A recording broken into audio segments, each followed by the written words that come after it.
Hello everyone. I wanted to take a moment to break down the recursion for merge sort.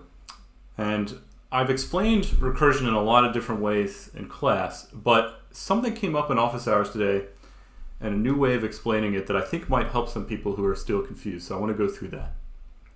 Now usually when I talk about a recursive problem, I say, well, the way to solve this problem is to solve the problem a few times and then put it together. So I would say to solve merge sort on an array, so let's say, merge, or maybe we'll just say sort on the array, x. Well, what you have to do is number one, sort the first half of x. Number two, sort the second half of x. So this is the second half. This is the first half. And then number three, you should merge them together.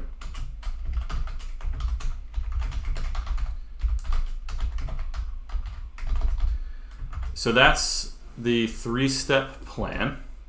And so yeah, it always sounds a little weird because I'm telling you, well to sort, all you got to do is sort two times. And that sounds a little bit like a chicken and egg problem, right? Because I said, well, in order to sort, you just have to sort. Well, is that very helpful? I don't know. But I think it might make a little more sense. Let me move my head out of the way here. It might make a little bit more sense if I break this down on a specific example, and maybe a slightly different way than I have in the past. So in the past, I've used tabbing. I've written some code where it shows the tabs of like the Fibonacci sequence and things like that to show how deep you are in the recursion. But that can be, I was talking to some people in office hours, that can be a bit overwhelming. It might be helpful to break it down a little bit more slowly and to think very carefully about how the recursion unravels. So I can tell you a plan like this, but this doesn't tell you exactly what happens in practice. This is kind of my top-down plan for what I'm going to do. I'm saying, okay, look, break the array up in half, sort the first half, then sort the second half, and then merge them. But I'm not telling you what actually happens in the process of sorting the first half. There's going to be a lot more recursive calls to make that happen before we get down to a base case and stop, and then back all the way up. I did show the dominoes animation, or those cinder blocks that they were doing for tail recursion. They go all the way down and then they come back. But that's for tail recursion, where we don't branch out at all. We just go in a line. When things branch out, it gets a little more confusing. So let me try to annotate these different steps here. I'll do it on an example with an array of 16 elements. And so for as shorthand here, what I'll do is I'll just say, all right, so the first thing I want to do is sort, let's say the array from 0 to 16. So shorthand, I'm just going to use 0, or I'm going to use first index colon second index not inclusive here. So I have a 0 indexed array. When I say 0 colon 16, I mean every element up to but not including 16. I want to sort those. So if I'm following this recipe here, what I'm supposed to do is sort. So my first step is I want to sort the array from 0 to 8, right? I'm supposed to sort the first half. That's my first step. So let me say maybe step 1 here. And then step 2 is going to be after that. Let me draw a little arrow here. This is the visual that I think helped in office hours today. Step 2 is going to be to sort the second half from 8 to 16. That's step 2. And then step 3 is going to be to merge them together. So this arrow kind of shows the order that things are going to happen here. So once I'm finished sorting the first two halves, I can merge them together. All right, so nothing really new that I've shown here other than the plan that I already came up with. But here's where it gets interesting. So really what's happened here is I've branched out in two different directions. So in one of the directions, I'm supposed to sort 0 to 8, and the other direction I sort 8 to 16.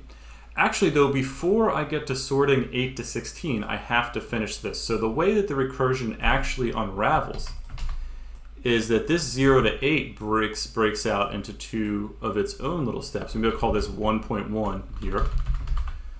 So sorting 0 to 8 breaks down into its own little step.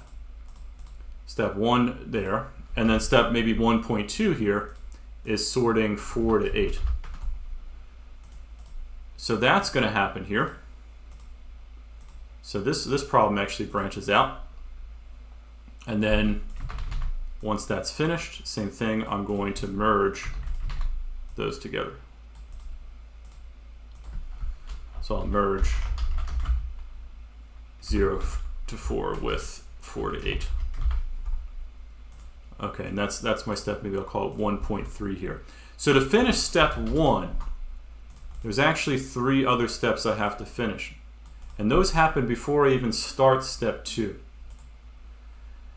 Actually, though, to finish these, I have to branch out again. So before I finish problem 1.2, I have to finish problem 1.1. And so the recursion is going to unravel over here as well.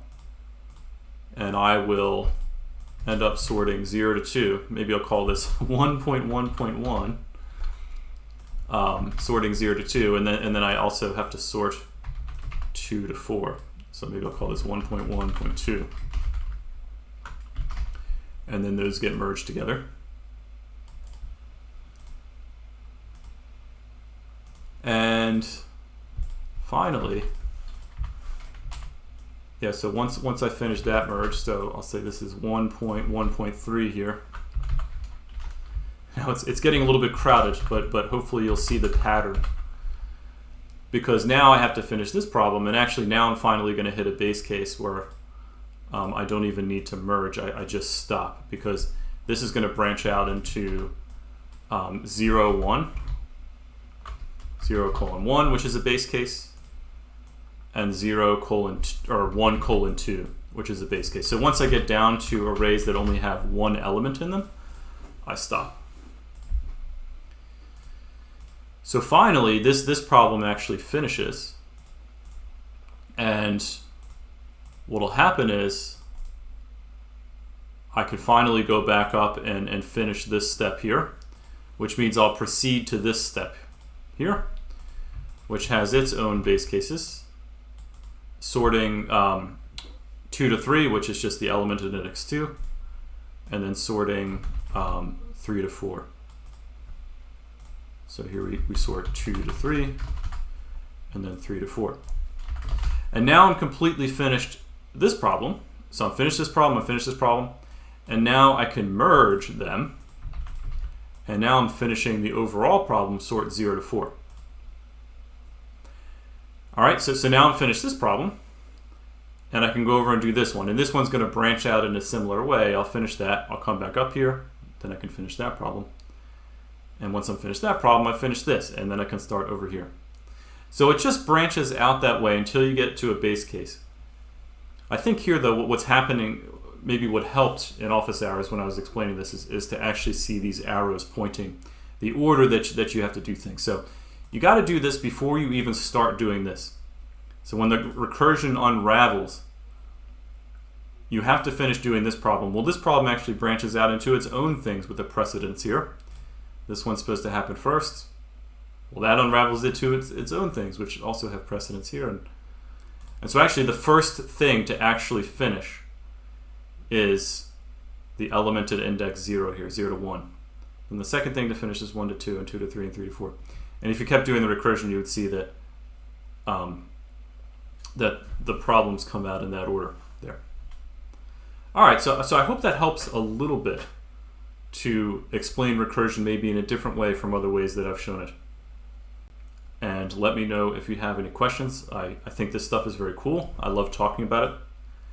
Recursion is kind of a magical thing where we solve a problem by solving smaller problems. And I think maybe part of what's confusing is it's like, okay, when I explain it from the top down,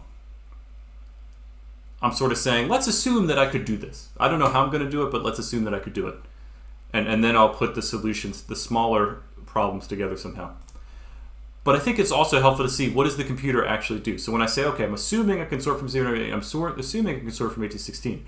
Well, actually, it happens in practice that you end up branching out and drilling down into these smaller problems. So this is where the work happens. It's the unraveling of the recursion that actually does the work of solving these smaller problems. But I find it helpful when I'm designing recursive algorithms not to worry about that full complexity necessarily, but to start kind of in the middle and say, okay, let me assume that I could do this, and let me assume that I can do this. How would I put those problems together? So when I'm designing things from the top down, I don't necessarily think about all the recursion unraveling. I kind of take it as a given. But then I think some people are getting confused, and it's helpful to remember what actually happens in practice. All right, so that's it. I hope that helped, and let me know if you have any other questions.